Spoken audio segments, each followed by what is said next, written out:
নমস্কার বন্ধুরা, কেমন আছেন? এটি আমার একটি নতুন চ্যানেল। এখানে আপনাদের সকলকে স্বাগত। এই যে স্ক্রিনে দেখতে পাচ্ছেন, এটি হচ্ছে সুরমাই ফিশ। আজকে এটি আপনাদের জন্য রান্না করে দেখাবো। চলুন দেখে নেওয়া যাক কীভাবে এটিকে রান্না করতে পারি। প্রথমেই নুন আর হলুদ দিয়ে মাছটাকে ম্যারিনেট করে রাখবো। যতক্ষণে মাছটা ম্যারিনেট হচ্ছে ততক্ষণে চলুন আপনাদের সাথে একটু গল্প করে নেওয়া যাক। এই মাছটি মহারাষ্ট্রের অত্যন্ত জনপ্রিয় একটি মাছ। এটি সামুদ্রিক একটি মাছ, সেলফিশ নামেও পরিচিত, ইন্দো প্যাসিফিক কিং ম্যাকারেল নামেও পরিচিত। এই মাছটিতে প্রচুর পরিমাণে প্রোটিন আর ওমেগা 3 ফ্যাটি অ্যাসিড আছে, যার কারণে মাছটি কোলেস্টেরলের জন্য, যাদের কোলেস্টেরলের প্রবলেম আছে তাদের জন্য খুবই ভালো, আর হার্ট হেলথের জন্য ভীষণ রকমভাবে ভালো। মাছটিতে কাঁটা একদমই নেই বললেই প্রায় চলে। মাঝখানের যে কাঁটাটা সেটাই আছে, যার কারণে মাছটা ভীষণ নরম।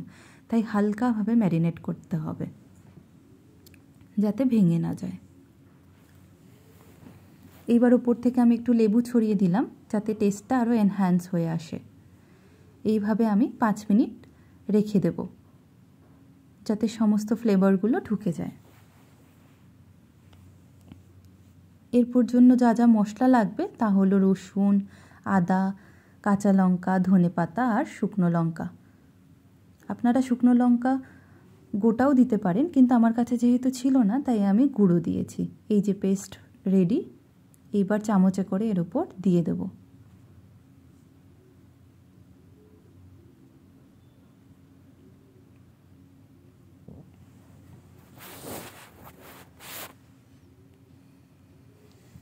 হালকা হাতে উপরে নিচে করে ম্যারিনেট করে রাখবো যাতে ভেঙে না যায়।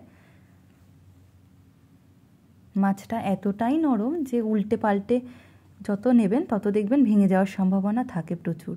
তাই আমি বারবার করে বলছি যে হালকাভাবে উপরে নিচে করে রাখতে হবে।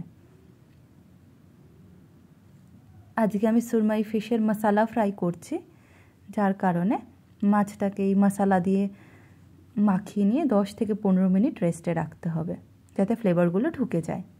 ব্যাস, আমার রেডি মাছটা। এইবার একটা ফ্রাইং প্যানে তেল গরম করতে দেব। গ্যাসটা প্রথমে হাই ফ্লেমে রাখবো যাতে ইভেনলি গরম হয়ে যায়। দেখুন গ্যাসটা গরম হয়ে উঠছে, উপর থেকে ধোঁয়া বেরোচ্ছে। গ্যাসটা লো ফ্লেমে রেখে মাছগুলোকে আস্তে আস্তে ছেড়ে দেবো। এক এক করে মাছগুলোকে ছাড়ছি আমি, দেখুন কীরকম হালকাভাবে।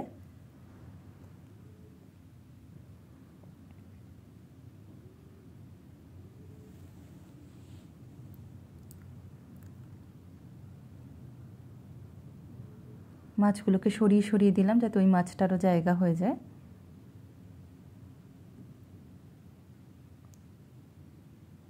ব্যাস, প্রায় একটা সাইড রেডি দেখুন। এবার উল্টে দেব মাছটাকে। এক এক করে মাছগুলোকে হালকাভাবে উল্টাতে হবে, কারণ মাছটা এখনও নরম আছে যেহেতু একটা সাইড এখনও হয়নি।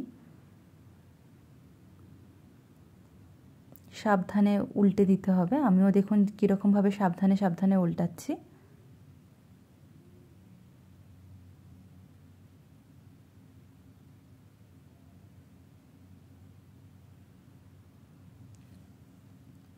অপর সাইডটা ভালোভাবে ফ্রাই হয়ে গেছে দেখুন। আবার মাছটাকে উল্টে দেব যাতে ভালোভাবে মশলা ফ্রাইটা হয়ে যায়। ব্যাস, এভাবে আর 5 মিনিট রাখলেই আমার মাছটা প্রায় রেডি। কালারও এসে গেছে, দেখতেই পাচ্ছেন। এইবার স্যালাডের জন্য পেঁয়াজ, টমেটো, ধনেপাতা আর কাঁচা লঙ্কা নিয়ে নিলাম, কুচি কুচি করে কেটে নেব। ব্যাস, দেখুন আমার মাছটা রেডি। আপনাদের কেমন লাগলো জানাবেন। এটা আমার ফাইনাল লুক মাছের।